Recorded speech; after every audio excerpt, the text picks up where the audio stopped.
Хүний амьдралыг сагсан мөмөг маш томоор өөрчилсөн. Ер нь би анх ерөөсөө өөртөө итгэлгүй зориггүй хөвгдөд байсан. Гэхдээ энэ хүн над тусалсан. Kobe Bryant. Би зүгээр л нэг жирийн нэг хөвгдөд байсан. Гэртээ суугаад утас оролдоод ямар ч зориг байхгүй. Тэгтэл манай найзууд намайг дуудаж гаргаж ирсэн. Тэгэл би гараад яасан бэ гэтэл цагт тоолъё гэдэг. Тэгэхээр би за тгийгээл бас хийх юм байхгүйсэн чинь тоглож үтсэхгүй. Тэгсэн чи би бүр амар дуртаас бүр өдөр шөнөгүй тоглодог болсон. Гэтэ би сайн байгаагүй л дээ. Суугаас. Тэгээд би энэ зүйл дээр амар сайн болохыг хичээсэн.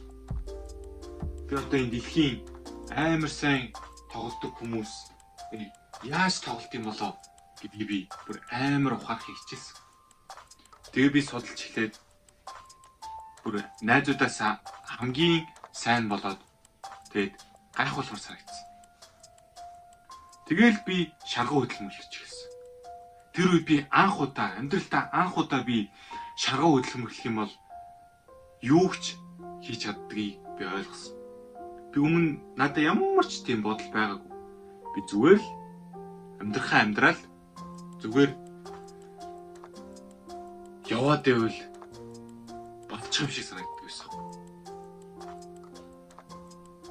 Тэгээд нэг зүйлээс би миний хамаг бүр амьдралыг харах өнцөг бүр өөрчлөгдөж эхэлсэн.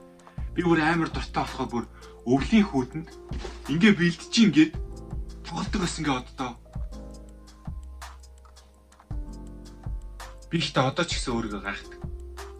Тэгэл би явж байгаад бодсон. Юу гэж бодсон бэ гэхлээр би ер нь Монголын анхны NBA тоглогч болъё л доо. Тэ? Юус түр алын штэ. Вуу! Гэж бодсон. Тэгэл би хичээж эхэлсэн. Оостаа, амтаас таалж өгнө тэ. Би эцэс бууж өгөхгүй. Тэгсэн мөртлөө би ямар ч амжилт гаргаагүй л дээ. Тэгээд би ингээд нэг өдөр тоглож байгаад гимтсэн хог. Гар маань. Тэгээ би тэр үед тоогоогүй. Ягаад гэвэл одоо хүмүүс ч ингэж хэлдэг штэ. Ерөөсөө тэр зовлонгоо тоохгүй ингээд зүтгэх юм бол тэр зорилготой заавал хүрдэг гэд. Би тэгээд тэнийг юм шиг тоглоод амар балаа заяа. Тэгээд ерөөсөө идгээгүй тэр гимтэл нь. Тэгээд тэр нь бараг 2-3 жил яваал. Одоо ингэж ирсэн. Би ингээд саяхан л ингээд энэ бодож байхдаа ойлгож байгаа. Би хэрвээ яг тэр үед амарсан бол тээ. Тэгээ би саяхан нэг юм ер нь яг хэдэн жилийн өмнө ч юм уу нэг бичлэг үзчихсэн аахгүй юу? Тэрэн дээр нь юу гэж гардаг вэ гэхээр амралт бол чиний бэлтгэлийн нэг хөвлбөр юм аа гэд. За гэж амралт бэлтгэлийн нэг хөвлбөр юу гэсэн үг? Нэрээ бодоод үтсэн чи тийм биш. Яг дэлхийн бүр амар тамирчнуудыг харах юм бол тэд нар бүр байн гунддаг, тэгээ массаж хийлгүүлдэг, гэмтэх юм бол амардаг. Сандал дээрээ суудаг. Тэгж чийлт юм байна. Тэгээл би ухаарч юм чи. Би нэрээ тий. Зүгээр л нэрээ тэгээд одоо зүгээр явах байсан юм шүү дээ. Ингээд зовж ийсэнс. Тэгэл миний мөрөөдөлсөн үс юм да. NBA-д орох. Гэхдээ энэгээр дуусаагүй л би өөрийн гэсэн бусад хийх зүйлс байгаа. Надад сурсан зүйлч бий.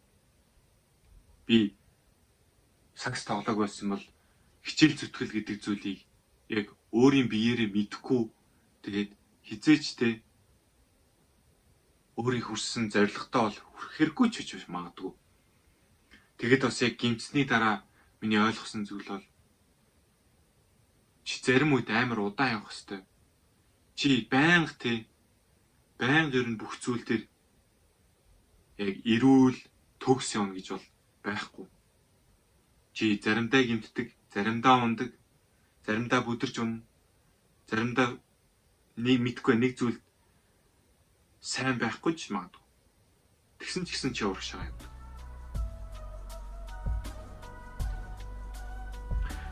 Ингээл надад тэр нэг улбар шар бөмбөг надад олон зүйл заасан юм.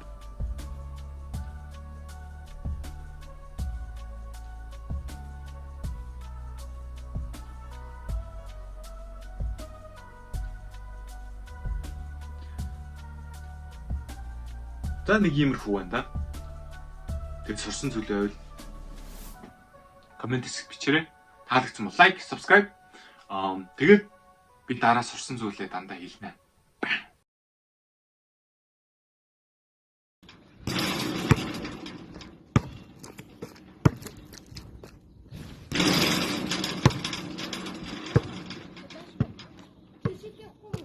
Би явна.